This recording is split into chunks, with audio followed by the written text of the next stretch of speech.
Join Forum IAS Academy, trusted by hundreds of toppers, including IAS Rank 1 Anudeep Durishetty, Shruti Sharma, and Ishita Kishore.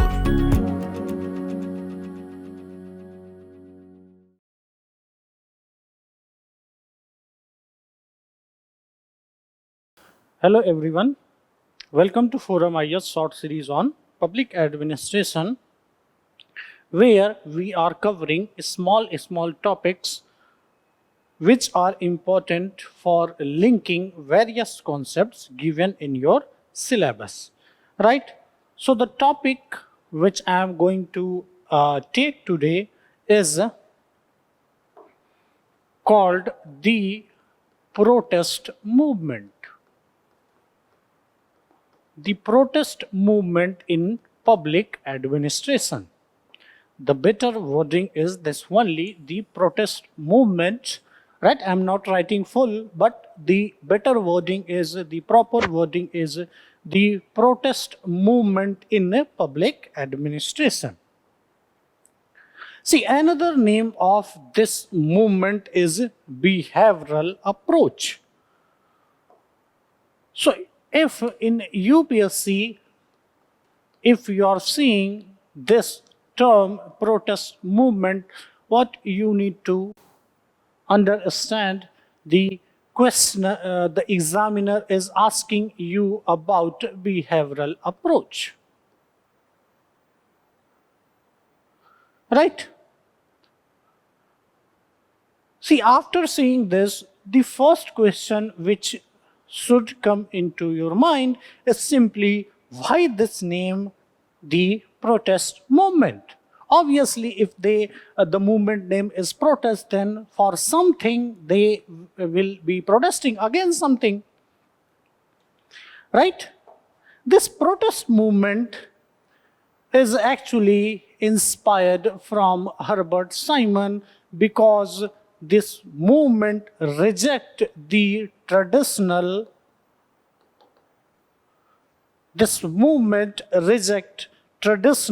method of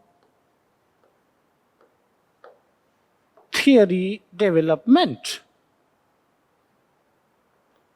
Now, what is this traditional method? So, you may have got the picture, that is the classical approach.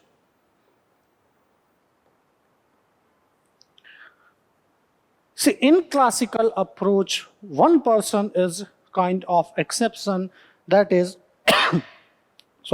Frederick Wilson Taylor, because the idea of Taylorism, or Frederick Wilson Taylor gave his idea after studying that in a very detailed way in laboratory.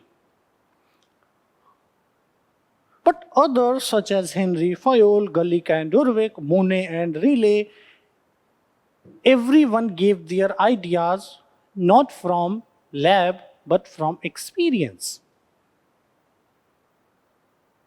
Right? And it is said that their view, or the view of classical approach, their view is one-dimensional.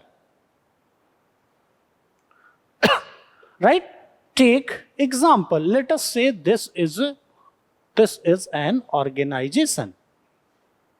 This is an organization, and let us suppose these are people who are working in organization. The classical approach here in this case will argue, you do one thing, you develop some principle. Now this principle, the developed principle should be followed, that is, organization should follow this principle in a very rigid way. At the same time, people here must also follow this principle. Right? Principle or method. This is what is called the classical approach of public administration or classical approach of theory building. But in same organization, the human relation theory says, that is Elton Mayo, rather principle is important. Remember that human relation theory of Elton Mayo does not reject classical approach. It does not reject. Remember this. That is why another name of human relation theory is what? Neoclassical approach. He simply argued that there is also one aspect of organization, that is a relation between these two people, that is human to human relation. Now this human to human relation is known by HRT, that is human relation theory.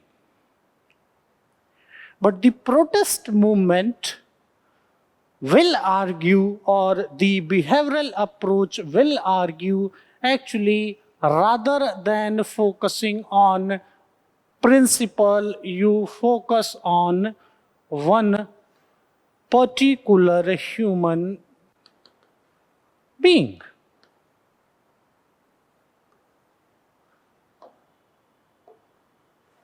You focus on his behavior, why he is behaving, how he is behaving. Or the better wording, or the better concept of clarity is, they focuses on real time behavior, whereas the classical approach focuses on ideal behavior. In Hindi we say that कैसा है and कैसा होना चाहिए,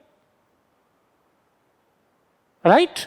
Or how behavior should be, okay? How behavior should be and how behavior is.